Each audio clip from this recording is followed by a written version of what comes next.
হরে কৃষ্ণ। সকলকে আবারও কৃষ্ণপ্রীতি শুভেচ্ছা জানিয়ে আমাদের ধারাবাহিক প্রশ্ন উত্তর পর্বে আপনাদেরকে স্বাগতম জানাচ্ছি। আজ আমরা যে প্রশ্ন পেয়েছি সেটি হচ্ছে, এই জগতে সবথেকে আশ্চর্যের বিষয় কি? সবথেকে আশ্চর্যের বিষয়। তো ভালো প্রশ্ন, শুনে আপনাদেরও খুব ভালো লাগবে। সকলে অত্যন্ত মনোযোগ দিয়ে শ্রবণ করবেন। আশ্চর্যের বিষয় বলার আগে আমি আপনাদের কাছে বিশেষ অনুরোধ জানাই, যারা চ্যানেলে প্রথমে এসেছেন অবশ্যই চ্যানেলটি সাবস্ক্রাইব করুন।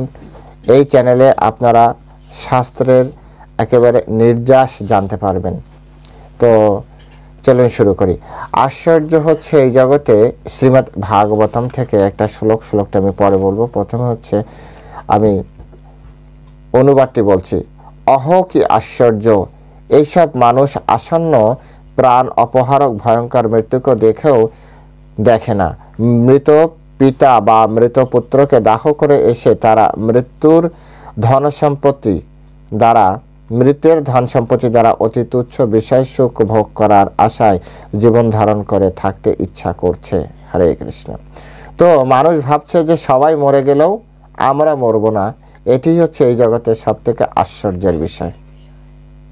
প্রতিদিন এভাবে আচার্যরা বলেছেন, একজন মরে যদি কাঁদে তিনজন, আপনি মরিবে কবে না ভাবে কখন। একজন মারা যাচ্ছে, সবাই কান্নাকাটি করছে। আরে ভাই, তোমার নামও আমার নামও তো লিস্টে আছে, এত কান্নাকাটি এত টেনশন করে কি হবে? জাস্ট ওয়েট করো, ট্রেন আমাকে আপনাকে নিতে আসবে। এই জগতে যত ধরনের প্রবলেম তৈরি হয়, যত ধরনের, এই জগতে আমরা মৃত্যুর জন্য কেন প্রস্তুত হই না? কারণ আমাদের ভিতরে একটা বদ্ধ ধারণা আছে, সবাই মরবে কিন্তু আমি মরব না। যদিও এই জগতে কেউ আজ অব্দি বেঁচে নেই। যারা অভিশপ্ত বা বিশেষ কারণে মানে কি বলা যায় যে মিশনে আছে, তারা বাদ দিয়ে।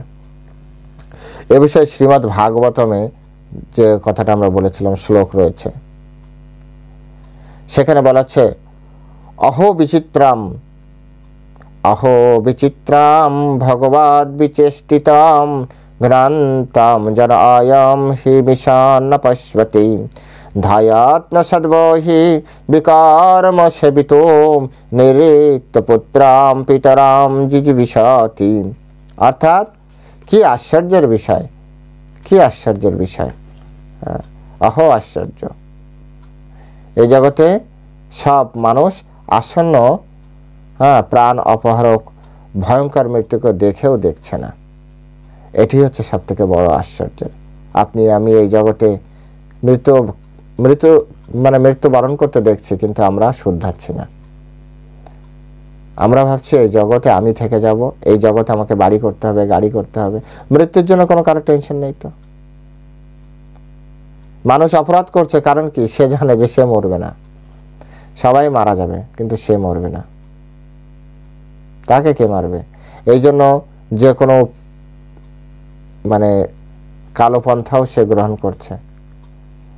তাই এর থেকে শিক্ষা নিন প্রভুগণ, মাতাজিগণ সকলে, যে এটি হচ্ছে যে বলে না সপ্তম আশ্চর্য, এটি হচ্ছে সব থেকে বড় আশ্চর্য, অষ্টম আশ্চর্য, যে মানুষ আসন্ন মৃত্যুকে কিভাবে ভুলে আছে।